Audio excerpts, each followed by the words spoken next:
Hello, my name is Kai. Welcome to Dust. You are listening to my collection of stories, Horizons. Thank you for returning. Thank you for discovering. Will you open your mind to all the realities? Since you are one of the listeners, you may know certain stories.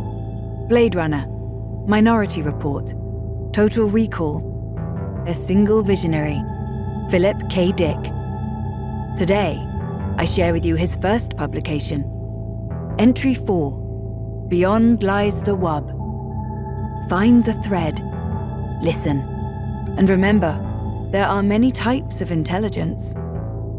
I will begin my story in 18 seconds. Take a breath. Imagine a future so close you can almost feel it. A world so real you can almost touch it. This is Dust.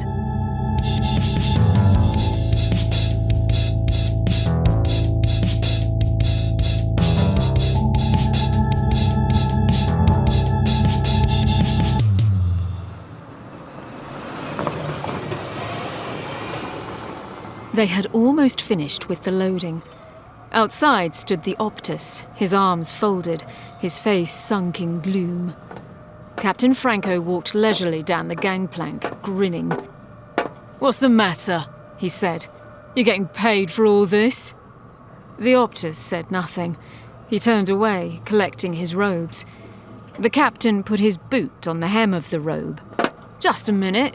Don't go off, I'm not finished." "Oh?" The Optus turned with dignity. "I am going back to the village." He looked toward the animals and birds being driven up the gangplank into the spaceship. "I must organize new hunts." Franco lit a cigarette. "Why not? You people can go out into the veldt and track it all down again. But when we run out halfway between Mars and Earth..." The Optus went off, wordless. Franco joined the first mate at the bottom of the gangplank. "How's it coming?" he said. He looked at his watch. "We got a good bargain here." The mate glanced at him sourly.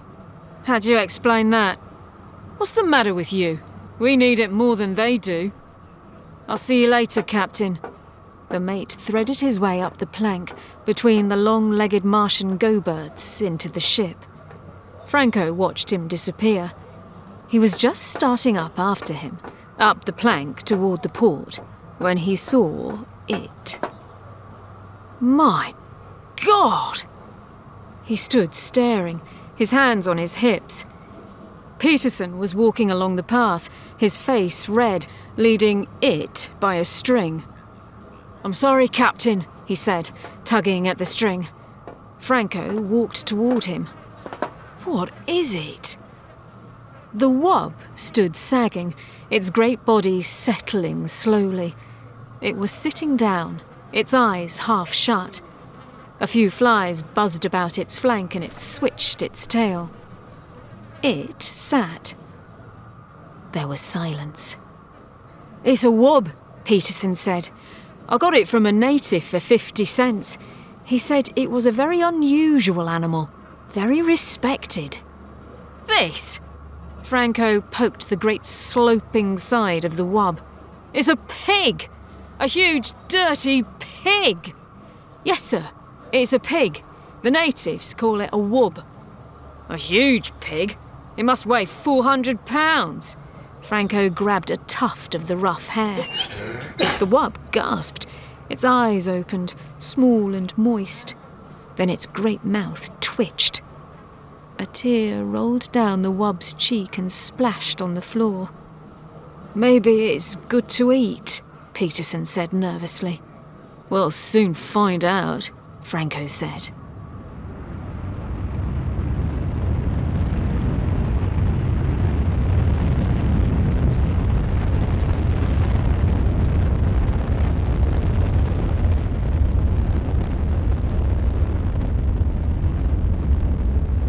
The wub survived the takeoff, sound asleep in the hold of the ship.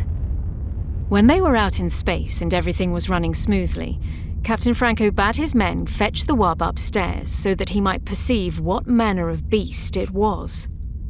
The wub grunted and wheezed, squeezing up the passageway. "Come on," Jones grated, pulling at the rope. The wub twisted, rubbing its skin off on the smooth chrome walls. It burst into the anteroom, tumbling down in a heap. The men leaped up. "Good Lord," French said. "What is it?" "Peterson says he's a wub," Jones said. "It belongs to him." He kicked at the wub. The wub stood up unsteadily, panting. "What's the matter with it?" French came over. "Is it going to be sick?" They watched. The wub rolled its eyes mournfully. It gazed around at the men. "I think it's thirsty," Peterson said. He went to get some water. French shook his head. "No wonder we had so much trouble taking off. I had to reset all my ballast calculations." Peterson came back with the water. The wub began to lap gratefully, splashing the men. Captain Franco appeared at the door. "Let's have a look at it." He advanced, squinting critically. "You got this for 50 cents? "Yes, sir," Peterson said. "It eats almost anything. I fed it on grain and it liked that, and then potatoes and mash and scraps from the table and milk. It seems to enjoy eating. After it eats, it lies down and goes to sleep." "I see," Captain Franco said. "Now, as to its taste, that's the real question. I doubt if there's much point in fattening it up anymore. It seems fat enough to me already. Where's the cook? I want him here. I want to find out." The wub stopped lapping and looked up at the captain. "Really, Captain," the wub said, "I suggest we talk of other matters." The room was silent. "What was that?" Franco said. "Just now?" "The wub, sir," Peterson said. "It spoke." They all looked at the wub. "What did it say? What did it say?" "It suggested we talk about other things." Franco walked toward the wub. He went all around it, examining it from every side. Then he came back over and stood with the men. "I wonder if there's a native inside it," he said thoughtfully. "Maybe we should open it up and have a look." "Oh, goodness!" the wub cried. "Is that all you people can think of, killing and cutting?" Franco clenched his fists. "Come out of there! Whoever you are, come out!" Nothing stirred. The men stood together, their faces blank, staring at the wub. The wub swished its tail. "I beg your pardon," the wub said. "I don't think there's anyone in there," Jones said in a low voice. They all looked at each other. The cook came in. "You wanted me, Captain," he said. "What's this thing?" "This is a wub," Franco said. "It's to be eaten. Will you measure it and figure out—" "I think we should have a talk," the wub said. "I'd like to discuss this with you, Captain, if I might. I can see that you and I do not agree on some basic issues." The captain took a long time to answer. The wub waited good-naturedly, licking the water from its jowls. "Come into my office," the captain said at last. He turned and walked out of the room. The wub rose and padded after him. The men watched it go out. They heard it climbing the stairs. "I wonder what the outcome will be," the cook said. "Well, I'll be in the kitchen. Let me know as soon as you hear." "Sure," Jones said. "Sure." The wub eased itself down in the corner with a sigh. "You must forgive me," it said. "I'm afraid I'm addicted to various forms of relaxation. When one is as large as I—" The captain nodded impatiently. He sat down at his desk and folded his hands. "All right," he said. "Let's get started. You're a wub? Is that correct?" The wub shrugged. "I suppose so. That's what they call us. The natives, I mean. We have our own term." "And you speak English? You've been in contact with Earthmen before?" "No." "Then how do you do it?" "Speak English? Am I speaking English? I'm not conscious of speaking anything in particular.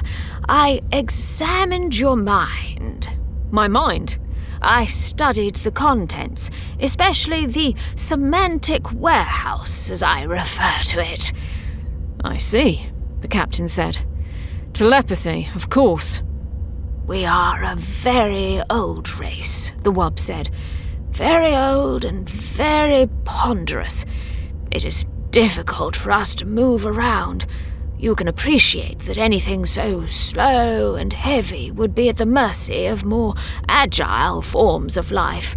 There was no use in our relying on physical defenses. How could we win? Too heavy to run, too soft to fight, too good-natured to hunt for game. How do you live? Plants, vegetables. We can eat almost anything. We're very Catholic. Tolerant, eclectic, Catholic. We live and let live. That's how we've gotten along. The wub eyed the captain. And that's why I so violently objected to this business about having me boiled. I could see the image in your mind. Most of me in the frozen food locker, some of me in the kettle, a bit for your pet cat. So you read minds, the captain said. How interesting. Anything else? I mean, what else can you do along those lines? A few odds and ends, the wub said absently, staring around the room. A nice apartment you have here, Captain. You keep it quite neat. I respect life forms that are tidy. Some Martian birds are quite tidy. They throw things out of their nests and sweep them. Indeed, the captain nodded. But to get back to the problem. Quite so. You spoke of dining on me. The taste, I am told, is good. A little fatty, but tender. But how can any lasting contact be established between your people and mine if you resort to such barbaric attitudes? Eat me? Rather, you should discuss questions with me, philosophy, the arts. The captain stood up. Philosophy. It might interest you to know that we will be hard put to find something to eat for the next month. An unfortunate spoilage. I know. The wub nodded. But wouldn't it be more in accord with your principles of democracy if we all drew straws or something along that line?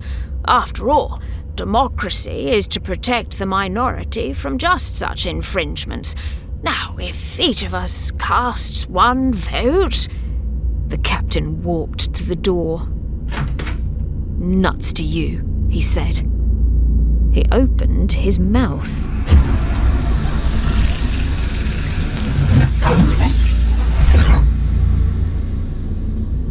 He stood frozen, his mouth wide, his eyes staring, his fingers still on the knob.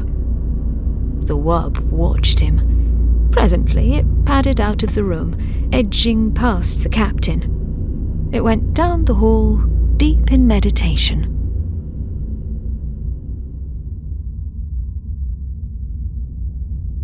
The room was quiet. So you see, the wub said, we have a common myth. Your mind contains many familiar myth symbols. Ishtar, Odysseus. Peterson sat silently, staring at the floor. He shifted in his chair. Go on, he said. Please, go on. I find in your Odysseus a figure common to the mythology of most self-conscious races. As I interpret it, Odysseus wanders as an individual, aware of himself as such. This is the idea of separation from family and country, the process of individuation. But Odysseus returns to his home. Peterson looked out the port window, at the stars, endless stars burning intently in the empty universe. Finally, he goes home. As must all creatures. The moment of separation is a temporary period, a brief journey of the soul. It begins, it ends. The wanderer returns to land and race. The wub stopped, turning its great head. Captain Franco came into the room, the men behind him. They hesitated at the door. "Are you all right?" French said. "Do you mean me?" Peterson said, surprised. "Why me?" Franco lowered his gun. "Come over here," he said to Peterson.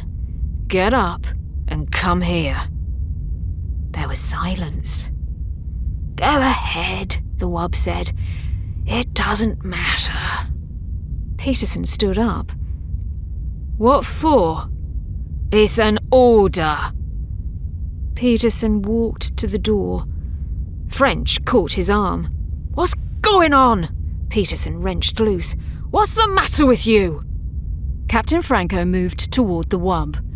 The wub looked up from where it lay in the corner, pressed against the wall. "It is interesting," the wub said, "that you are obsessed with the idea of eating me. I wonder why." "Get up," Franco said. "If you wish." The wub rose, grunting. "Be patient. It is difficult for me." It stood, gasping, its tongue lolling foolishly. "Shoot it now," French said. "For God's sake!" Peterson exclaimed. Jones turned to him quickly, his eyes grey with fear. "You didn't see him? Like a statue, standing there, his mouth open. If we hadn't come down, he'd still be there." "Who? The captain?" Peterson stared around. "But he's all right now." They looked at the wub, standing in the middle of the room, its great chest rising and falling. "Come on," Franco said. "Out of the way." The men pulled aside toward the door. "You are quite afraid, aren't you?" the wub said. "Have I done anything to you? I am against the idea of hurting. All I have done is try to protect myself. Can you expect me to rush eagerly to my death? I am a sensible being like yourselves. I was curious to see your ship, learn about you. I suggested to the native." The gun jerked. "See?" Franco said. "I thought so." The wub settled down, panting. It put its paw out, pulling its tail around it. "It is very warm," the wub said. "I understand that we are close to the jets. Atomic power. You have done many wonderful things with it, technically. Apparently, your scientific hierarchy is not equipped to solve moral, ethical." Franco turned to the men, crowding behind him, wide-eyed, silent. "I'll do it. You can watch." French nodded. "Try to hit the brain. It's no good for eating. Don't hit the chest. If the rib cage shatters, we'll have to pick bones out." "Listen," Peterson said, licking his lips. "Has it done anything? What harm has it done? I'm asking you. And anyhow, it's still mine. You have no right to shoot it. It doesn't belong to you." Franco raised his gun. "I'm going out," Jones said, his face white and sick. "I don't want to see it." "Me too," French said. The men straggled out, murmuring. Peterson lingered at the door. "It was talking to me about myths," he said. "It wouldn't hurt anyone." He went outside. Franco walked toward the wub. The wub looked up slowly. It swallowed. "A very foolish thing," it said. "I am sorry that you want to do it. There was a parable that your saviour related." It stopped, staring at the gun. "Can you look me in the eye and do it?" the wub said. "Can you do that?" The captain gazed down. "I can look you in the eye," he said. Back on the farm we had hogs. Dirty razorback hogs. I can do it. Staring down at the wob, into the gleaming moist eyes, he pressed the trigger.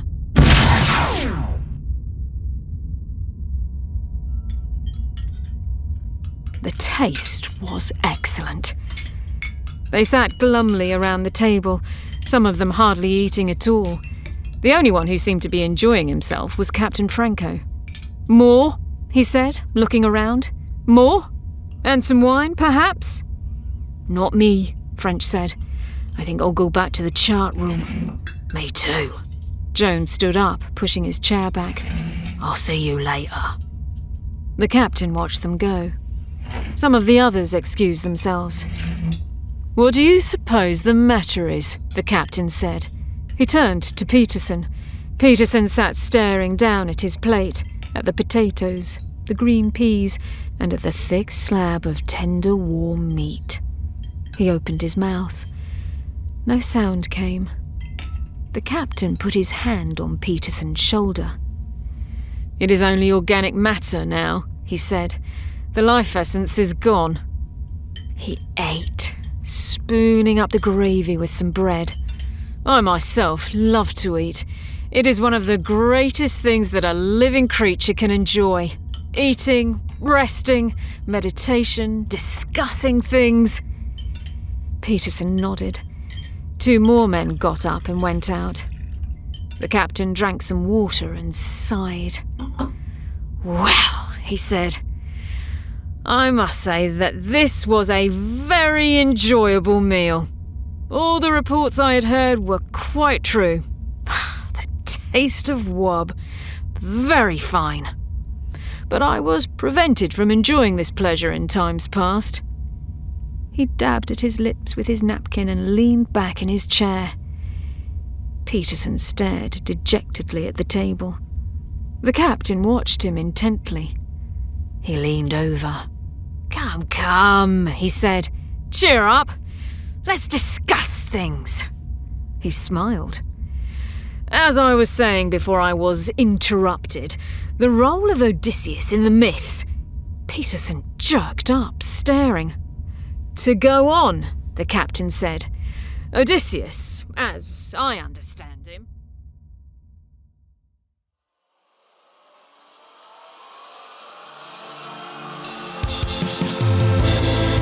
Humanity underestimates that which it does not understand. Remember this, for one day you may face the unknown. Subscribe, and we can face it together. That was Beyond Lies the Wub, written by Philip K. Dick, performed by Maura Quirk.